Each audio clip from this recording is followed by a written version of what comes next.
Hello, everyone.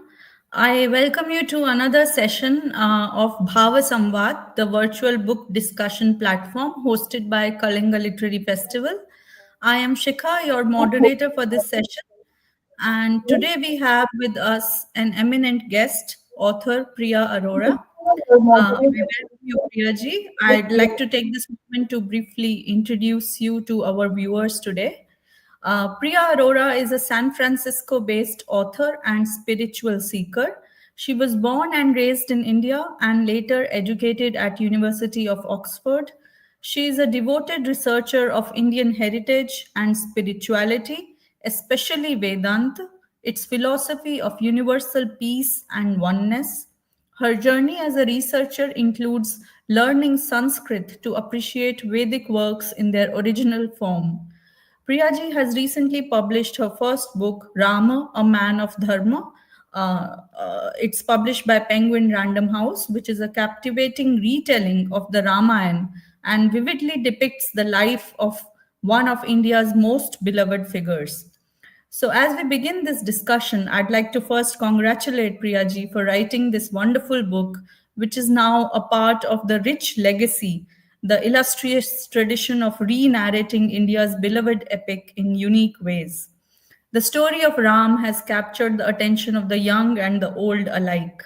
It also finds resonance in the contemporary world. Priyaji's account of Rama's life presents him as the quintessential dharmic king and offers new insights on the epic. We hope to learn more about this book in the course of our discussion today.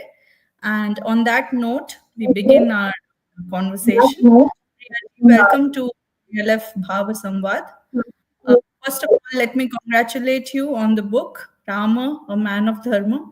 So please, we'd like to begin by knowing a little bit about the inspiration behind the writing of this book. So, what inspired you to take up this project?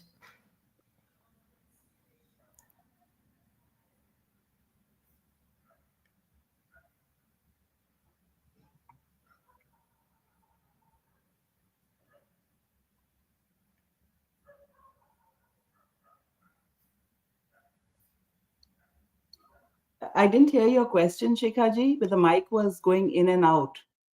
So I don't know if you asked me Oh, something, but yes. I couldn't Ye- hear you. Yes, yeah, okay. Can you hear me now? Am I audible? Yes, yes, now I can. I'm sorry, I was like, I Okay, didn't, okay, no, it no was issues. cutting in and out, so I couldn't hear you. Okay, okay. I wanted to begin by congratulating you on the book. And I just wanted to begin by asking a little bit about the inspiration behind writing this book. What led you to begin writing on this project? Yeah. Well, thank you for inviting me and thank you for congratulating me on the book. Actually, this book was a long journey. I did not really plan to write the book as such. What happened was I got introduced to Vedanta about 12 years ago. And this was here in Berkeley, actually. I went to the Ramakrishna Mission to listen to a lecture on the Bhagavad Gita. And as you know, the Bhagavad Gita is a summary of Vedanta. Uh, so everything that's in the Vedanta is basically the Upanishads, the philosophy of the Vedas, which is contained Right. in the Upanishads. And the Bhagavad Gita summarizes that. So it is a Vedantic text. And so I went to Berkeley, listened to this lecture, and it had a great impact on me. And it started a journey. And that journey became, I became immersed in it over the years. And so when I wrote this book because it is the character, the central character, Ram or Rama, whichever way we want to pronounce the name, is an exemplar of Vedanta in every way. So basically, whatever Sri Krishna teaches in the Bhagavad Gita, Sri Ram enacts in the Ramayana. So it is a dramatization of Vedanta. And because I was so immersed in Vedanta, it seemed natural to want to retell the story. So I didn't retell it to retell the story as such, because that's been done by many people. So I didn't need to write another book with more of the same. But I felt the message was lost.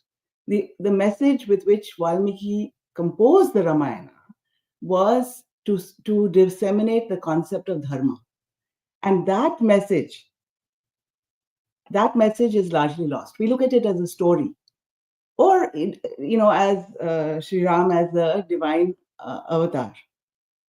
But the fact that the Ramayana actually is a dramatization of Vedanta, that aspect is lost. So my book focuses on that. Sorry, that was a long answer. No, no, no. It's lovely to know No, about what probably. inspired you in the project. Uh, I hope I'm audible to you. You're cutting in and out, but yeah, I can hear you off and on. Okay, okay. I don't know. Maybe, yeah, maybe it will be better It's now. better now. Yeah. Okay. So yes, so I'd like to continue on that note. You've spoken about the distinctness of your retelling of the Ramayana, in how it draws upon Valmiki's account. And undoubtedly, it Hmm. is one of the most fascinating stories of our land. But there's also, for example, Tulsi Das's immensely popular Ramcharitmanas. So, how do you see the enduring appeal of Valmiki's Ramayana over other versions in our times? So first, I'd like to say that both are beautiful. Tulsidas Ramcharitmanas actually is an amazing work of bhakti. So it's in a different mode, beautiful in its own way. And I'm not taking away from that. The reason why Valmiki is different is because it's the original. So, that is the original story. And also, Valmiki was a contemporary of Ram. See, he was a contemporary. And so what he composed was a biography. Now, a biography is very different from a work of bhakti. They're both beautiful, but they're different in their focus. So in the biography, Valmiki, being a contemporary, focuses on the man, his principles, and how he lived as a human being. Whereas in Ramcharitmanas, the focus is on Sri Ram as an avatar of Vishnu, as Bhagwan. So there's a deification in that work, which is totally fine. It's just different. That's the point I'm trying to make. And also, Valmiki being the original, every other retelling is uh, is not biographical. There have been things added. I'll give you an example. For instance, in the original Valmiki Ramayana, you won't believe it, but it's true that there is no Lakshman Rekha, which is what we associate with the Lakshman Rekha. We talk about it, we use that as a phrase, you can't cross this Lakshman Rekha.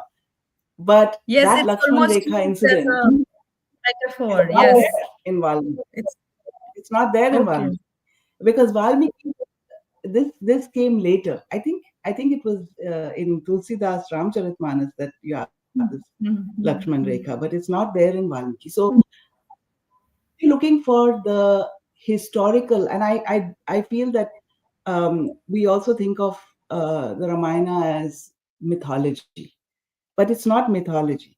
It's not a myth.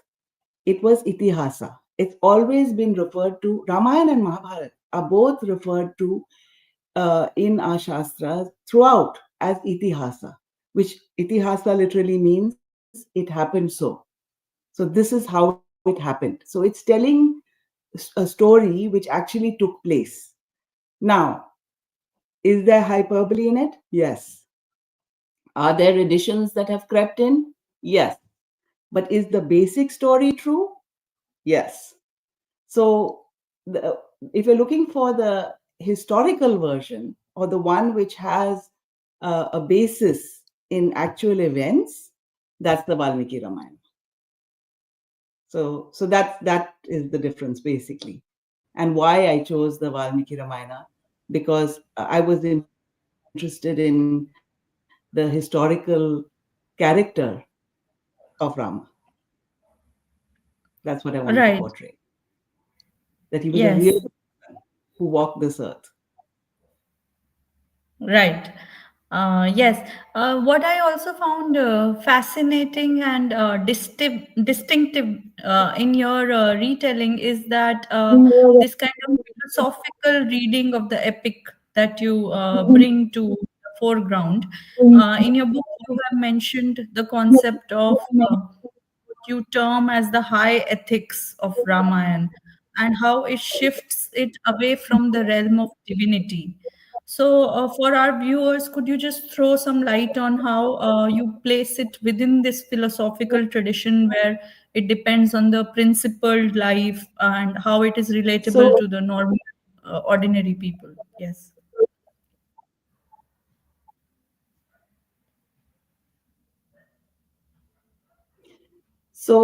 we have to go back to see what is the purpose of the avatar. So in the reason why uh, the Ram avatar took place, the reason for that was because there was a lot of atyachar, a lot of dharma had declined, and that was represented by Ravan.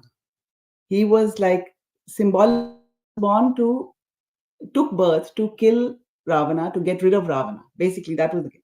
Now we all know that Ravana had a boon, and that boon was that he could not be killed by anybody, not by a deva, not by a rakshasa, not by an asura, not by a beast, not by a bird, not by a snake, not by any creature. The only creature he left out was a human being, and he's left it out very purposefully. It's not that he forgot about it. He said, no, I don't need to worry about human beings because they're very insignificant. They can't do anything to me. So that became a loophole. So in this avatar, uh, it had to be as an ordinary human being. It could not be as divinity, because if the avatar took place in a divine form, then he would not have been able to kill Ravana, because Ravana was protected by that boon. So the special thing, and that's what is really touching about this particular avatar, is that it is someone you can relate to. So for us as ordinary human beings, it's difficult to relate to Bhagwan. It's not easy, right? Because obviously Bhagwan is far above us, more divine. And I'm not saying Rama was not divine, he was divine, but he did not know his divinity. So everything he achieved in his life was like what you or I could achieve with the same mindset. See, we don't think we are divine, though actually inside in Vedanta we are, but that's another story. But we don't have that, the power of Bhagwan, let's say, and neither did he. So everything he did, the bridge that was built, everything was done with his own effort. So that's the inspiration we get as human beings. That if a human being can achieve these high principles as a human being, not as Bhagwan, as human beings, he lived such a high principled life, then we should be able to as well. We should be able to walk in his footsteps and learn from that. That's what is special about the this particular avatar, and why we can relate to him so easily, and why it actually touched my heart. It really touched my heart to see that the kind of difficulties he went through. And that doesn't come across as well unless you read the original. To be honest, most of us have our information about the Ramayana from TV serials, and maybe from I don't know, maybe from stories that we hear. It's basically hearsay, but we don't go back to the original text. But there is a beauty in the original text. And which emphasizes these aspects that are missed in in TV serials, which is nowadays, that's our main way of getting information, is through media of some kind. Yes. Yes, that's so true because the primary form in which young audience also absorbs these epics is unlike our generation. Maybe we heard these stories from our grandparents imbibed, but these days it's mostly adapted through TV series and movies and so on. Yes. That's really, that's something I find very interesting that you came to this project through your interest in Vedanta philosophy. So you take keen interest in this tenets of Vedanta philosophy. Uh, so I just want to ask a little bit about that. Did your interest in this philosophy begin at an early age, or like I think you mentioned it was through a lecture that you attended, and also your learning of Sanskrit? Was that something that you took up on your own later, or how did that come about? So sadly, it didn't happen at an early age. And now, in hindsight, when I look back, I think it should have started at an early age. Why?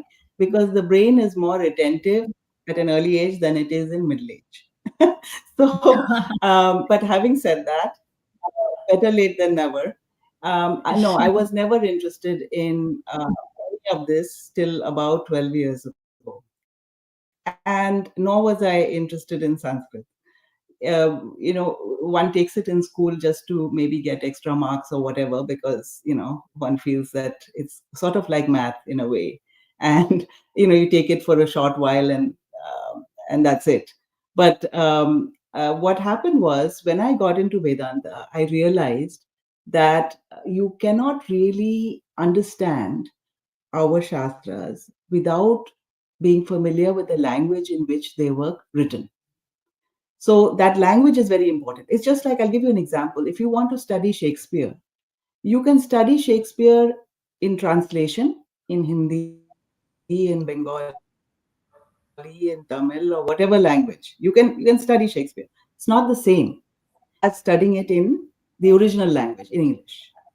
Similarly, whatever, because there's a lot that's lost in translation, and especially Sanskrit. Sanskrit is a very hard language to translate without degradation of meaning. So that's why I started learning Sanskrit, in order to understand the text, and not to have this translate the barrier of having to rely on somebody else's viewpoint, because the translation does bring in somebody else. It's there is a barrier between you and the text. So that's why I started. But what happened is, the language is so beautiful. The language is, I would say, it's an incredible language, you know and I use that in the actual meaning of the word incredible. There is no language that is has a more perfect grammar, that has a more extensive vocabulary, and that is more expressive than Sanskrit. Also, we mustn't forget, it is the mother of our mother tongues. It is the mother of our mother tongues. So no matter what language you speak, and this is not just uh, Indian languages, this is most world languages, even English. When I was studying Sanskrit, it's amazing the number of words from English that are directly there from Sanskrit. Mithya, for instance, in Sanskrit, from there comes the word myth. It comes directly from Sanskrit. Then you have brother, comes from bhrata. You have Yes. serpent, comes from sarpa.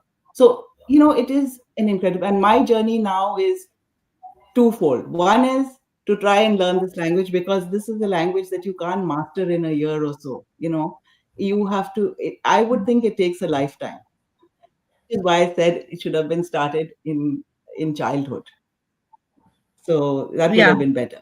But anyway, as I said, it's better late than never, and it is a journey, and it's helped me understand. You see, because when I was doing the writing this my retelling of Valmiki's Ramayana, I use the Gita Press Gorakhpur Hmm. in Sanskrit to English translation. And the reason I chose that was because it has the Sanskrit and the English. So some translations don't have the Sanskrit; they only have the English. I didn't want that because I wanted to be able to look at the verses in Sanskrit. So that's what I did. And my book, my whole attempt has been to capture the essence of what Valmiki was composing, what he composed, the essence of that, and put it in English without losing the meaning. That's been my effort to try and communicate his intent as correctly as I possibly can. So I haven't put, it's not written from my point of view or from anybody, like from any character's point of view. It is exactly what Valmiki intended to communicate. That's what I have done. Right. No, certainly it sounds very inspiring to learn that you made it a point to go back to the original text and you found such beauty in the original as well. So that's something that not many people will make the effort of doing in this world of translation where everybody relies on the translated text, so to say.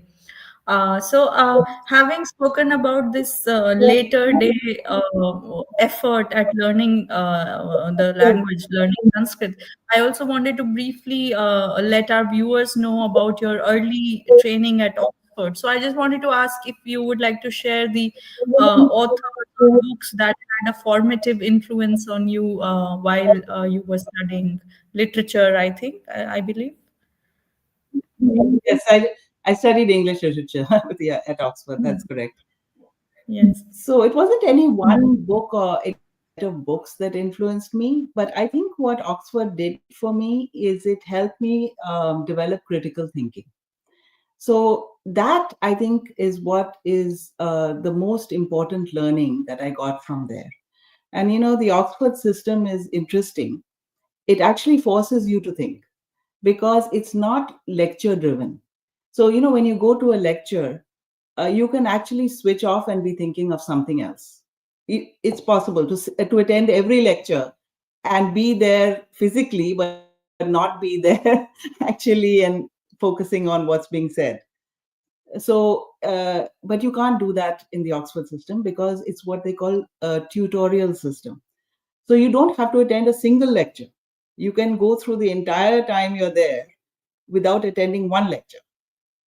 What you have is you have weekly what they call tutorials. So it's small groups, like two people or at the most three, will meet with a tutor. A tutor is assigned to you. Who's a professor, who's they call tutors. They're assigned to you, and what happens is you are given a topic. You have to research that topic. You have to write an essay after having done your research. So the topic could be anything. It could be depiction of women in Shakespeare. I'm just giving that as an example. It could be. So then for that you can't just listen to a lecture and regurgitate it. You have to actually go read books. First of all, you have to read the texts which have that information. From Shakespeare. Then you have to go and read about what people have written about that, and then you have to form your own opinion. So it actually forces you to develop critical thinking. And if you ask me, that was the takeaway. That was my greatest takeaway from my education there. Not any particular text. Okay, that's great to know. And I'm all too familiar with blank faces during lectures because when I see young students here just maybe lost or thinking about something else, it's all too evident that sometimes the lecture format can be a bit, I mean, passive, let's say. So it's great to know the kind of training that you received. Now, I want to turn to a topic which is, I think, very close to everyone's heart, which is that there are so many stories that are there in Ramayana, so many little stories. And the popularity of Ramayana, as we all know, is because of this diverse interpretation and retellings of the epics. So in some cultures, it has to do with Ram, the warrior, the hero, and in some cultures, the Ramayana has this strong affective appeal. So, for instance, the story of separation from Sita and the sons. As a reader, really, of the original epic, which particular story from the Ramayana has appealed to you the most, and that you thought of as the central story, let's say?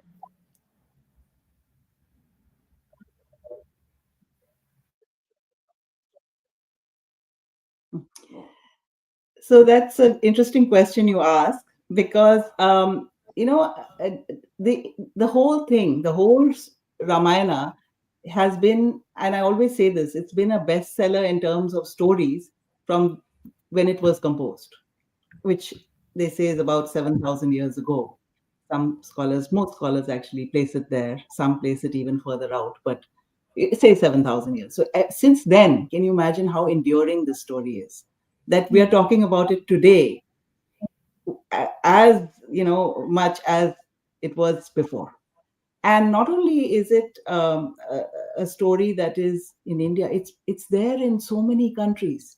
We don't realize this, but there are Ramayanas in Mongolia, there's Thailand, there's Cambodia, there's Nepal. All these countries have the Ramayana. In fact, in Indonesia, they do enact it every year.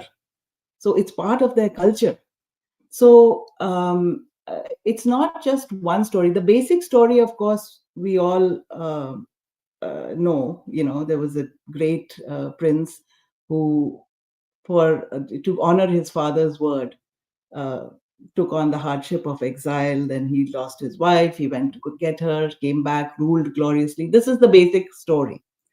So within the story, as you said, there are many events that take place, and people say that this is my favorite event. For me, I don't have a favorite um, event. But if I had to choose one, I had to choose, I like the Sundara Kanda the best, and that is the part of the Ramayana where Hanuman goes to Lanka and he meets Sita. So for me, that part is the most beautiful. It is also very touching. But the main, uh, all these stories actually in the Ramayana, all the events, they're trying to teach us something. So while, even that story about the separation from Sita that you mentioned, there's a purpose in that. There's a purpose in that story. It's trying to teach us something. There is that event that is that occurs. It's in the Uttarakanda, but we have to ask ourselves, what is the author trying to teach us through that, to tell us through that, and to explain to us what was it that was behind it, what was the dharma behind it.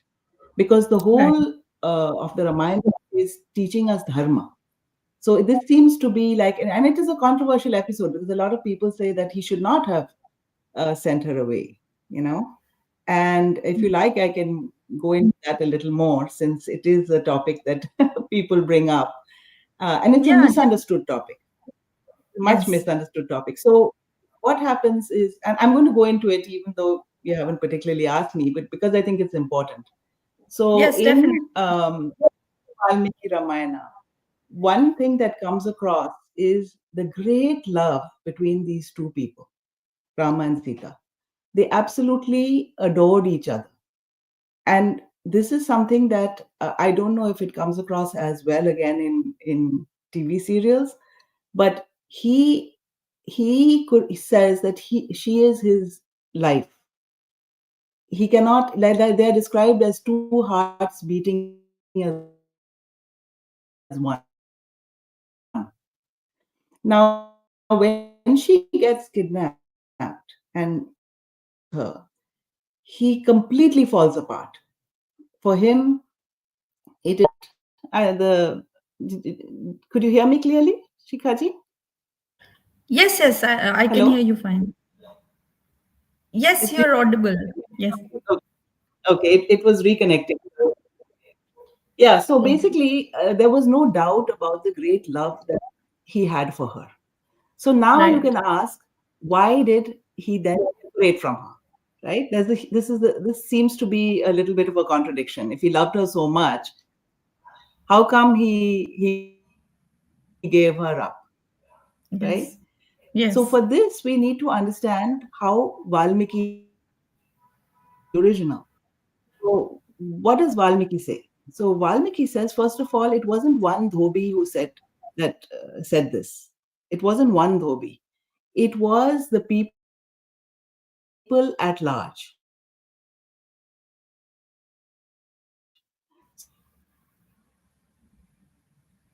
So the entire wrongly that Sita had been in the house of another man for a year, and they felt that they did not want her in the position of their queen. That's what they were basically saying. And this message came to Rama that the people are dissatisfied with you, and these are important words. The people were dissatisfied with him as a ruler. They felt that he had let them down by keeping her in the position of their queen when they didn't want her as their queen. Now, our Vedic kings were not autocrats. We have to remember that. Very different from later kings. Our Vedic kings were administrators. They ruled for the people. Their entire focus was the people and what pleased the people. Now, this was really strangely, they had a democratic way of ruling. Even though they were kings, they ruled based on what the people wanted. Now, if you're ruling democratically and the people are saying we don't want this person, as a dharmic king, you cannot ignore their wishes. You cannot. You have to take that into account. So when he got this information, he was thrown into what is called a dharm sankat. And the reason why it was a dharm sankat was because on the one hand he loved his wife more than life itself,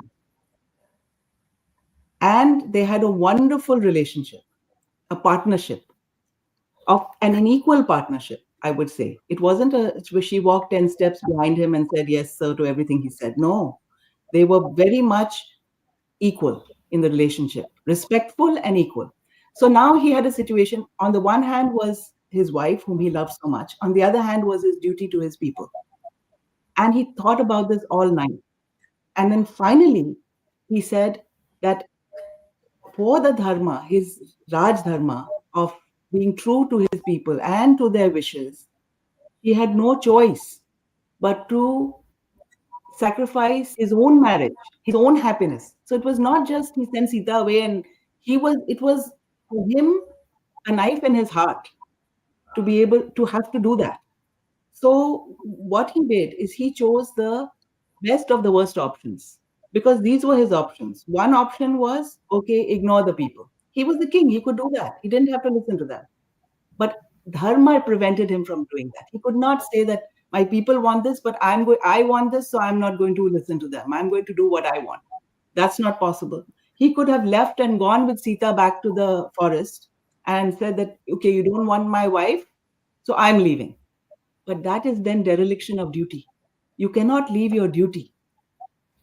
Like a soldier, if you're in at a battle, you can't leave your post and say, no, I'm going back to my wife, because your duty demands you are at the battlefront. You stay there and you fight. So his duty did not prevented him.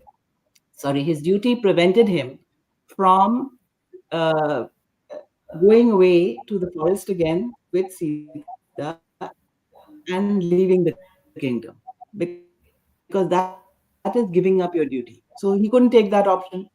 Third option was to send Sita back to her father, and remarry. He couldn't do that because how could he marry? He never looked at another woman. Forget marrying another woman. He never looked at another woman. Can you imagine a man in those days when they could have any number of wives? He had one wife and never looked at another woman. So that was not possible to take another wife. So there was only one option left, and that was to put her in a place where not to abandon her, drop her in the middle of the forest. No, he put her in Valmiki's ashram, where he knew she would be looked after. And Valmiki's ashram was within his kingdom. It was the, as I said, the best of the bad options. He put her in that ashram so that there was a separation. So he basically removed her from the position of queen. That's what he did. But he never removed her from his heart. She's never stopped being his wife, which is why he said, I will never marry again. And he did all his yagyas, which you can't do without a wife, with a statue of hers. He built a golden statue of hers and kept that because he says, she's my wife. She may not be the queen, but she's still my wife. So it's a tragedy. It's actually a tragedy that two people had to be separated. And that duty was so important in those days. I mean, it's hard for us to relate to it now because for us, in today's day, we put our self interest above public interest. That is human nature today. But in those days, don't forget, it was Treta Yuga. So it was a different time. And he put his Raj Dharma above his personal happiness. That's what he did. So we have to look at it in that light, that it was a choice of dharma. It was not that he did it out of ego or that he sent his wife away because somebody said something and it hurt his pride, which is the wrong interpretation. He did it at great cost to himself and their marriage and their happiness and their full happiness. Not it was not only Sita who suffered, he suffered as much, even not more, because he had to do it. So that is the story of the separation. Right. So, well, it's very evocative in the manner that you narrate it. And what is also striking to me is that I think you've discussed this a little bit already, but the debates and discussions on dharma is these usually revolve around another great epic, a great Indian epic, which is Mahabharat and the Bhagavad Gita, in fact, which has to do with conflict and then choosing a side or so on the war that happens in Mahabharat. So your foregrounding of dharma in Ramayana is something that I think is really crucial. So, if you can just speak a little bit about how the treatment of dharma in Ramayana is different from the other epic, which is Mahabharat, which is where usually people speak about dharma. Mhm. So they're both dharma granthas. So this Yes. is the purpose of the Ramayana and the Mahabharata is the same, and that is to teach people dharma. That's the only purpose of these works. Actually, it is the purpose of all our shastras is to teach us dharma. And first, we have to understand what is dharma, which is a difficult word to translate because there's no English word for it. Right. It's translated variously as duty, as religion a lot, which it's not at all. What it is the right thing to do, and I'm giving you what I have sort of defined dharma as based on understanding of these texts. So dharma is the right thing to do based on the prevailing circumstances at that time. So the right thing to do is not absolute. So that would be morality. So you can ask, what is the difference then between dharma and morality? Morality is also the right thing to do. Morality is more absolute. So morality would be, um, it's a sin to tell a lie. That would be morality. But that is not applicable in dharma because dharma is the right thing to do in a particular circumstance and for the public good, not for your personal good. The right thing to do in a particular circumstance which ensures the good of the many, not your personal good. So it's different from morality. Morality is the right thing to do, but it is more absolute, more black and white. So I'll give you an example, and this example is in my book, and that's why I'll give it to you, because I have a whole section which is of information, which is the appendices in the book. You might have noticed that. Yes. Yes. In Yes. that section, example I give to explain dharma, the concept of dharma. So imagine that you are a Christian and you're living in Germany during the time of the Nazis, and you are hiding some of your Jewish neighbors in your basement. The Nazis come knocking at the door and they ask, "Have you seen any Jews? Have you seen any Jews here?" Now, what is dharma at that point of time? Dharma is that you must lie. You must say, "No, I have not seen any Jews." Dharma will tell you to lie. So, dharma is not black and white. And that's why it differs from morality. Morality may say, "Don't tell lies." But dharma says, if it is in the interest of a higher cause, and the higher cause here is saving those people's lives, right? So, in that higher cause, if you put aside the dharma of telling the truth, which is a dharma that we should all follow, but in certain circumstances, when there is a dharam sankat here between telling the truth and saving a life, you choose the higher dharma. And the higher dharma here is saving the life. That is dharma. And to know when to do what. So I'll give you an example again of this from the Mahabharata, because you asked me about that. The Mahabharata explains this concept of dharma even more starkly than the Ramayana. The Ramayana is more innocent.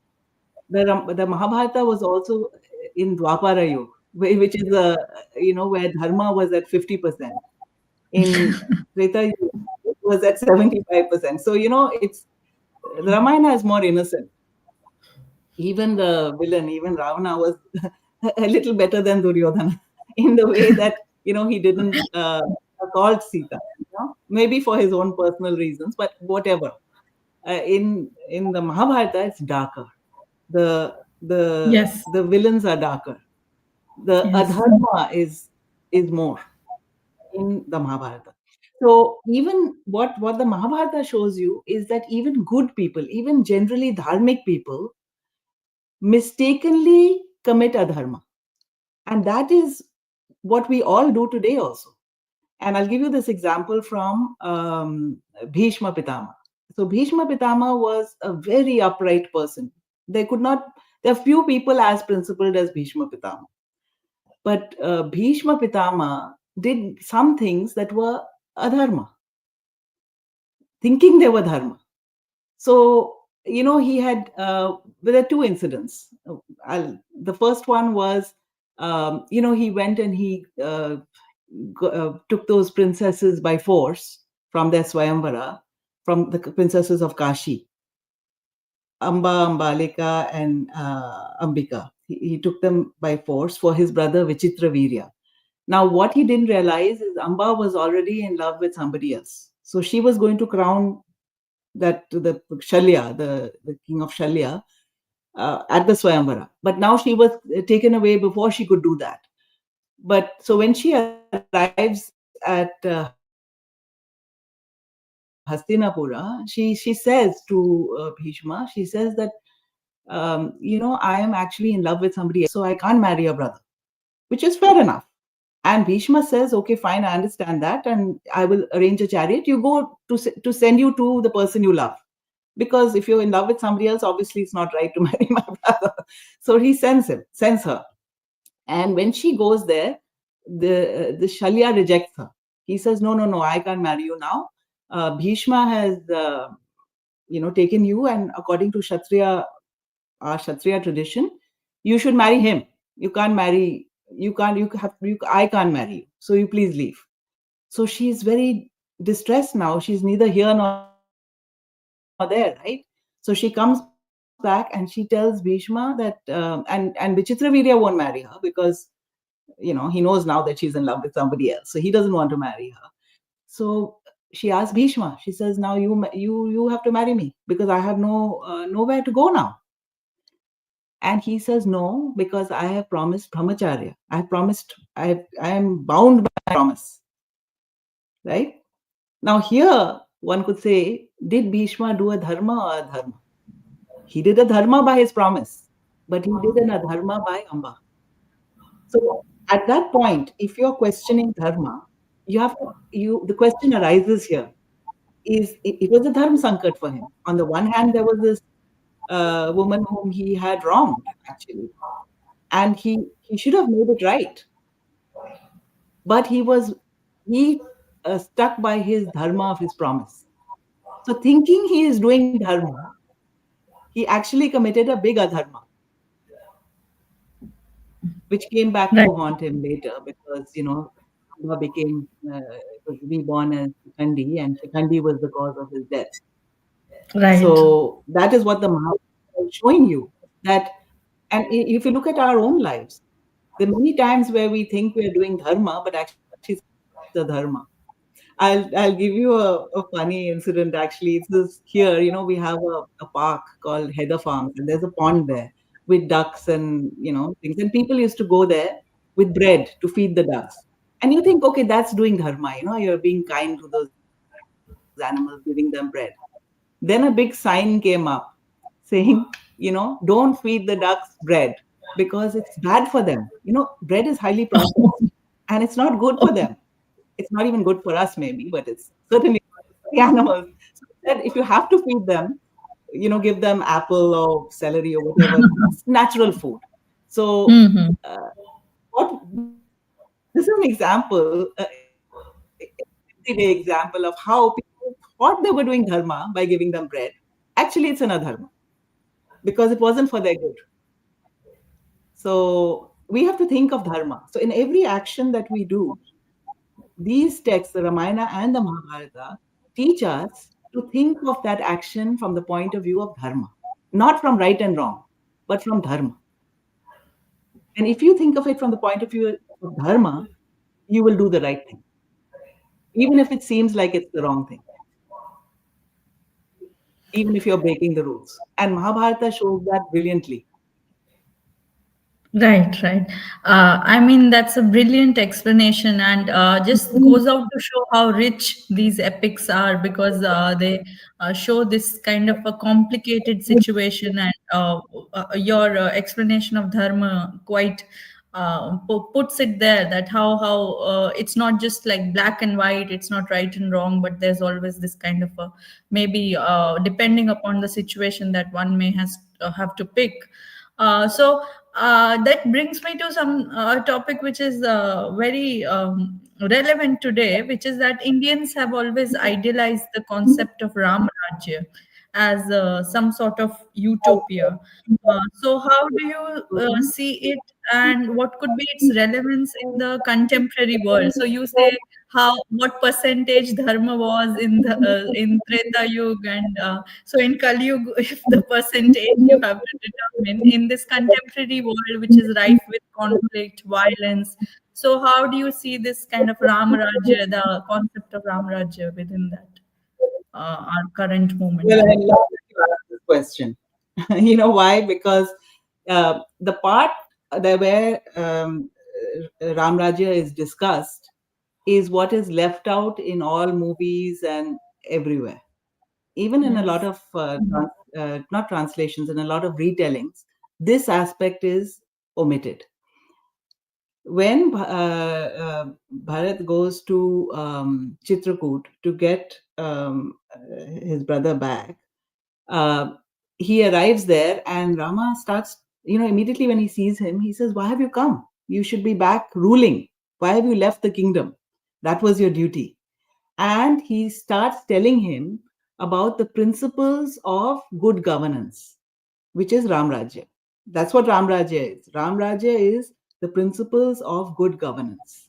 How to lead a country, you could actually say lead an organization. There's leadership principles. Yes. what Rama sits and explains to Bharata. And this is quite a long section. And it's very relevant. It was relevant then, it's relevant even now.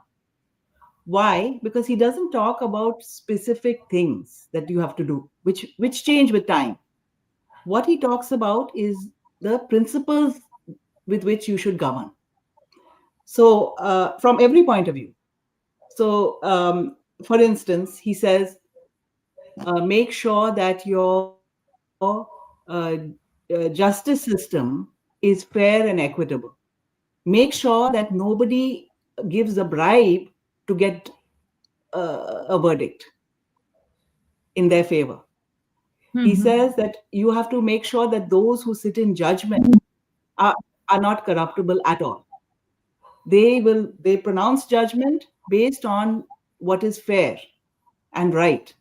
He says, make sure that you never punish a person wrongly, because that is a great crime.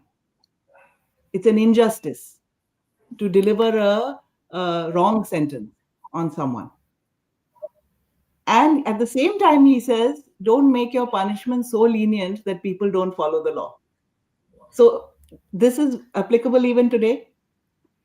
Yes. Then he says, when you choose your ministers, make sure that you're not choosing them based on on people who are uh, good for the job.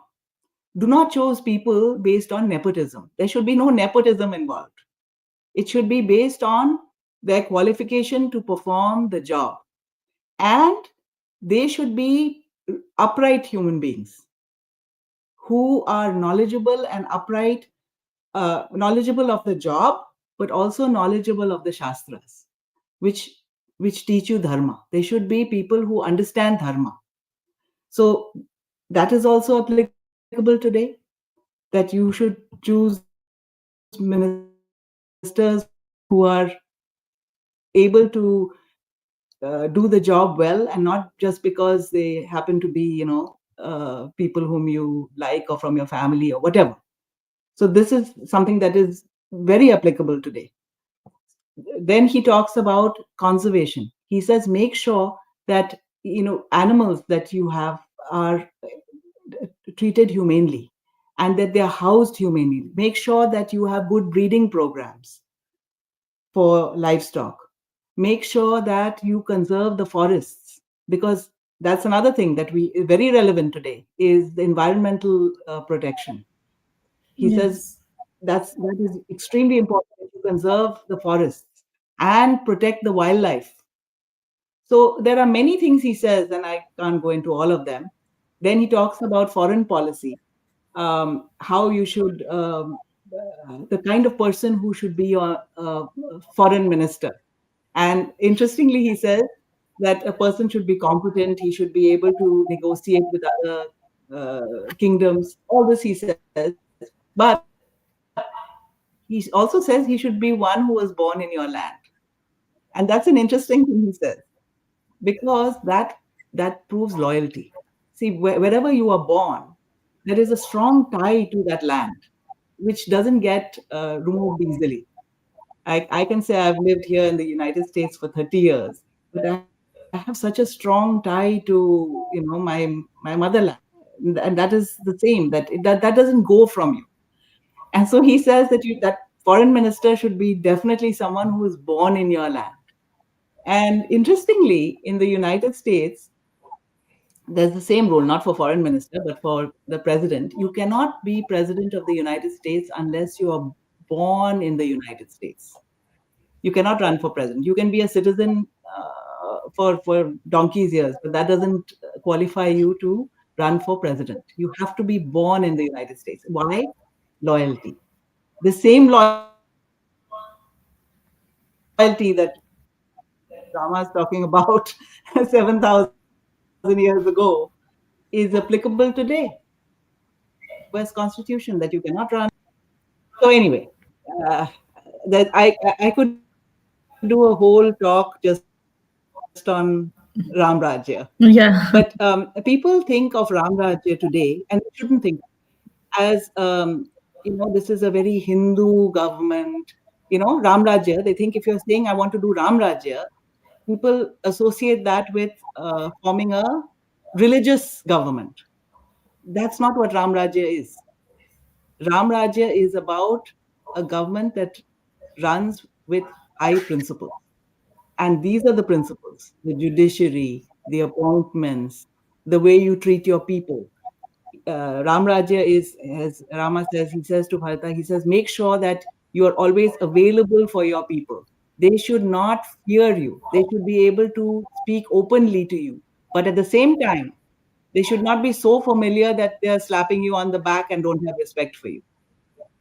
He says that you have to have that relationship with your people where they are respectful, but at the same time, they have freedom of speech.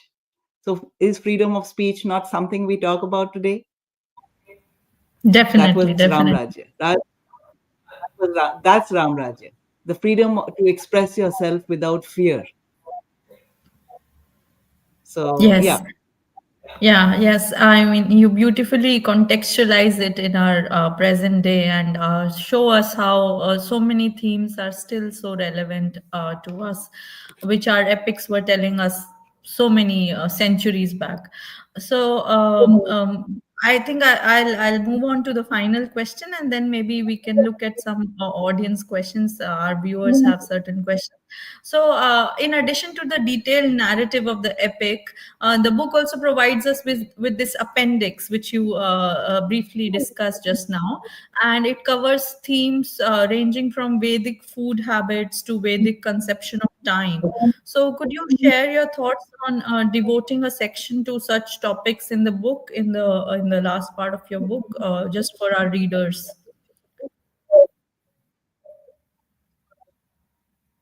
Uh, I didn't understand the question. You want me to explain why I spoke about that in the book? Why I devoted a section to Vedic food habits and the yugas? Yes, it covers a diverse range Is of that topics. So from food was that your habits to question? yes, yes. I mean, what made you cover certain topics after the retelling of the epic? You also have certain topics such as these. So, what was the reason behind that? Shikhaji? Yes, am I audible?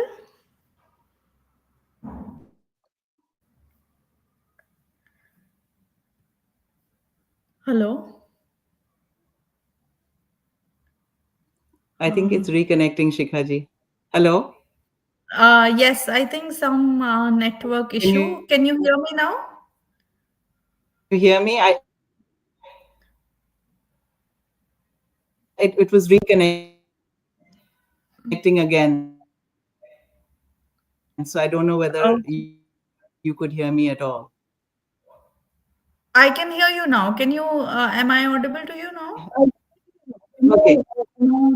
Yes, yes. Now it was, I was getting that circle reconnecting, reconnecting. So that's why I wasn't sure whether you could hear me or not. Yes, I think there's some network issue. I just wanted to you to speak a little bit about the diverse topics that you cover in the appendix section. These are topics that are not related to the epic, but these are to do with the Vedic Right. philosophy. So, if you could just Right. Right. So after I wrote this whole book, I suddenly realized that, it makes more sense if I put it in context.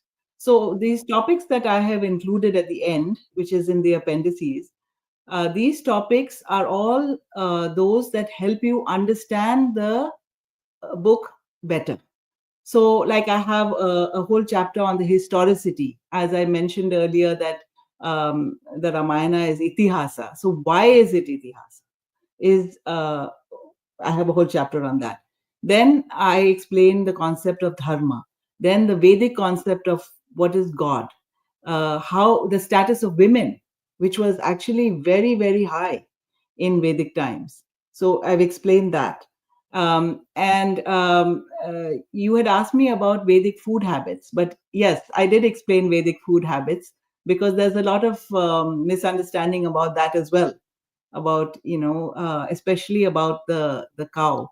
Why the cow is so special in Vedic philosophy, and why Hindus revere the cow.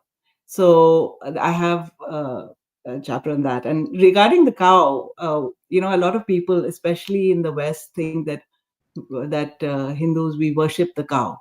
So actually, it's not that we worship the cow as a deity, but it's we have tremendous respect for the animal because of gratitude.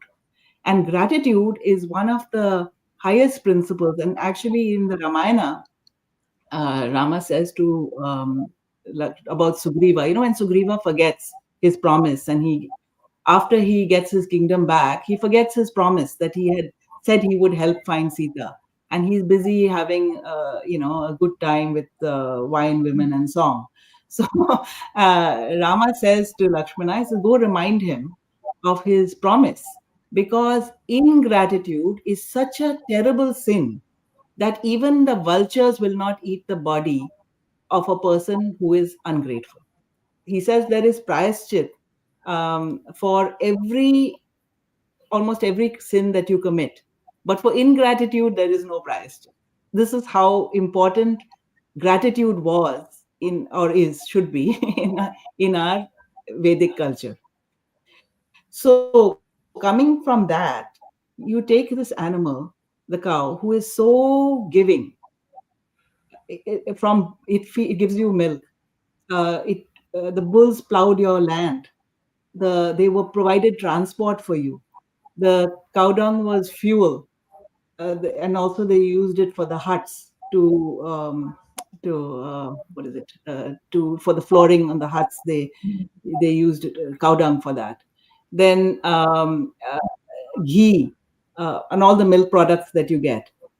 Then how ungrateful it is to take that animal and then kill it for food. So that is the reason. The reason is gratitude, that we owe that animal a huge debt. It's a mother. It is a mother because it nurtures you, and that's why the cow is special. So I've explained that. It's not that, and it's different from. And people say that, okay, if you can eat other animals, why what's special about the cow? What's special about the cow is that it is a giver and it is a mother.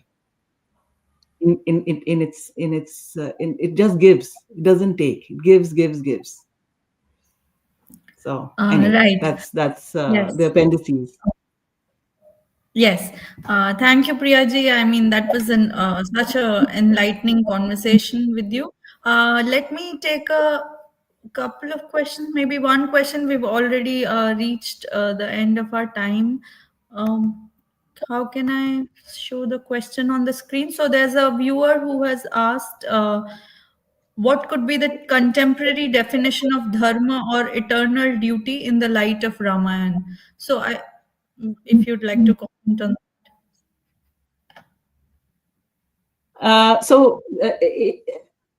Dharma, as I said, is something that you have to use your intelligence to understand at that point of time. So there's no predefined dharma. It's not. That's why it's different from morality. It's not predefined. I cannot tell you what is dharma. You cannot tell me what is dharma.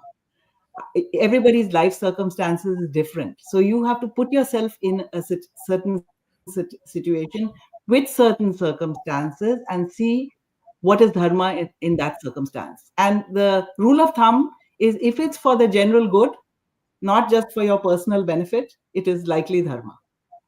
So when you do an action Yes. taking into account the public good, the general good, other people's good, not just your own good, that action is likely to be dharma. That is the rule of thumb.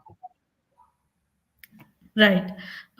There's another question which says that Mahabharat has a complex character like Karna, who is perceived as a principal man on the wrong side.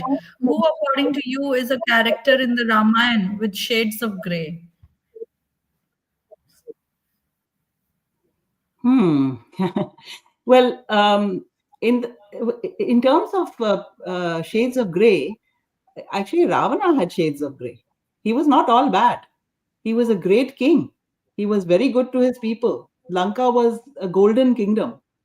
In fact, when Hanuman first sees Lanka, that's what he is struck by. He says, everybody is well to do here. The people are prosperous. Hmm. And so he was a good king. He also was a great warrior. He also knew the Veda. He was a Veda Pandit. So he was a skilled musician. He played the veena. So he had many good qualities, but he did not practice dharma. So that is his downfall. Is that he was adharmi. So a great character would be Ravana. But in Treta Yuga, it was a more innocent time. So there are less grey characters there than there are in the Mahabharata. In the Yeah. Mahabharata, there's many, and Karna is actually not depicted as a hero in the Mahabharata. I would tell you, he's depicted as a hero only in TV serials. In the Mahabharata, he's Right. actually depicted as a very jealous person, very jealous person. So it's not a character to admire. Yes, every character has certain things that are admirable, but on the whole, he's not someone whom you want to model your life after. Let's put it that way. In the Mahabharata. Right. All right. I think that brings us to the end of this session because we've exceeded the time limit. And I would like to thank you, Priya ji, for this very insightful, extremely rich conversation. I thoroughly enjoyed talking to you about this book. I want to encourage our viewers to pick up this book and definitely give it a read. And best wishes to you for your future projects as well. Thank you so much for taking out the time to be with us. And thank you to Kalinga Literary Festival for organizing this session. Thank you for having me. Thank you.